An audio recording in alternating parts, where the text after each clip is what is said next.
So we're headed over to a friend of mine's place. He's got a 2012 Ford F-250 that is stuck in fifth gear. As soon as he puts it in drive, it just goes straight to fifth. And a little bit, this is out of my normal wheelhouse because it's something that new, but a little bit of research shows that part they call the lead frame, which is essentially the transmission control unit, had a big problem with that, where they would either downshift into first or get stuck in fifth. And they were such a problem that when the trucks were still relatively new, they extended the warranty for the lead frame out to 150,000 miles. And at one time, the parts were so hard to get, and they were on back order with like 15 or 19,000 on back order at one time, and trucks were just sitting at dealerships for 3 months plus, just waiting parts. But nowadays they're available, and my scanner is too old to play with this truck, so we got a scanner we borrowed, and we're going to see if I can get anything to come up on a scanner to confirm it. I'm not sure if it'll come up or not, and I'm not sure that I know how to use this scanner well enough to actually dig down that deep. So we'll see. Plus it gives us a chance to kind of walk around his yard and show you all the junk he's got laying around. He's got just as much as I do, and all of them's projects. So here we are out here looking at the truck. I've already put the scanner on it. Now, I've never used this scanner before. There may be more capabilities than what I know what to do with on it, but it is a pretty good scanner, and it gave me no ability to dig any deeper than what I dug from what I could see. And we come up with nothing for the powertrain control module at all. No codes, no information.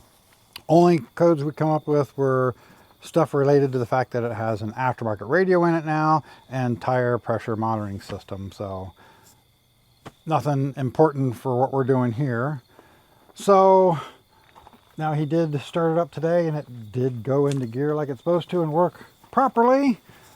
And we might end up actually calling an audible on this one because he's got some other friends that are also in the business working with more modern stuff.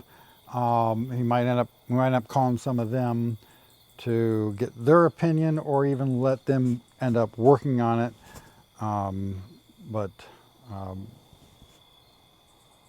The part, when we went to look it up, says F-150 for all years, but doesn't show F-250 until 2017 for some reason, even though it's the same transmission. So we're not even sure about compatibility at the moment without doing more research.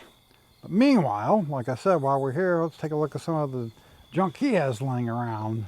You've seen most of my junk, but he's got, here's a 52 Ford F6. Yes. And this is a project that he wants to get to sometime here fairly soon.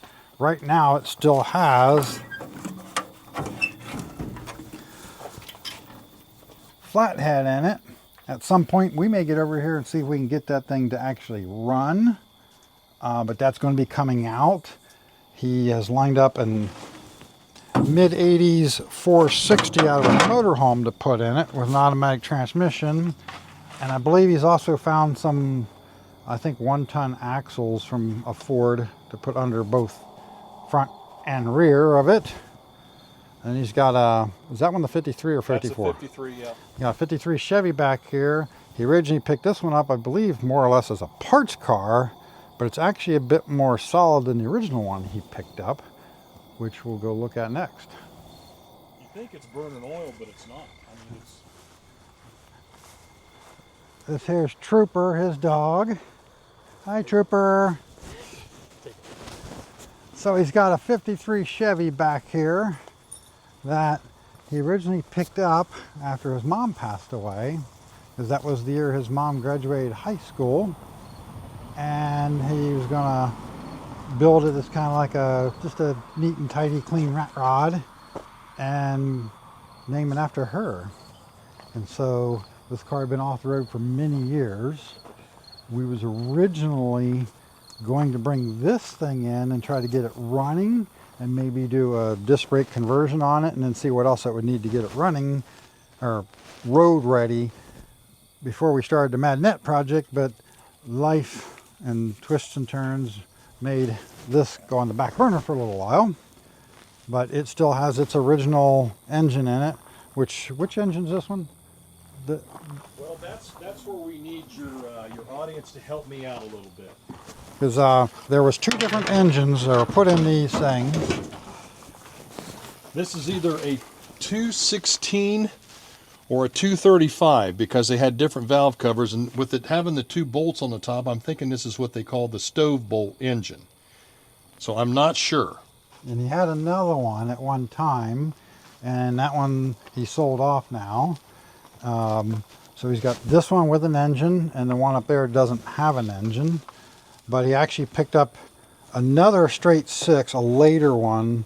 Was that the 235 or 250? I picked up a 250. A 250. Yeah. So he picked up a 250 for it to potentially put that in it. But he also has two other cars sitting here with engines that might possibly end up in this thing as well. Yeah. This weekend's a big garage sale weekend, and he's getting ready to have a garage sale, so ignore all that stuff. But he ended up with actually 3 Camaros through a bunch of wheeling and dealing. This one has no engine in it. This one here supposedly has what, a 383 in it? Yes, 383 stroker, yeah. Supposedly has a 383 stroker in it. The guy he bought it off of bought it as part of a package deal out of an auction and really wasn't interested in this car and didn't know much about it. But obviously it's been sitting for quite a while. It was in a barn, a actual barn find. And the other one he's got has basically a ZZ3 in it, where it was a friend of his, worked at dealerships and built it for himself to ZZ3 specs, put it in his own car, moved out of state, and he ended up buying it from him. So one of those 2 engines could also possibly end up in whichever one of these 53s we actually end up building. So after I was putting the computer on that thing and not coming up with anything, he ended up sending it over to another friend of his who has a shop locally where that's all they do, just work on the new stuff. Put it in as just a regular customer car, paid him to look at it, and the only thing they could find was there was a bit of a transmission leak. One of the cooling lines started leaking and was dripping fluid, and they figured that the fluid got just low enough that it put the transmission into limp mode, but it didn't show any kind of codes. They couldn't find anything either. So they fixed the leak, topped the transmission off, and as of yet, the thing's driving just fine. He's having no issues with it. So, you know, I guess down to basics, we should check the transmission fluid first, but I assumed he'd already did it and didn't check it myself. So next week, we should have another video on the Mad-nette Rat Rod project. See you then.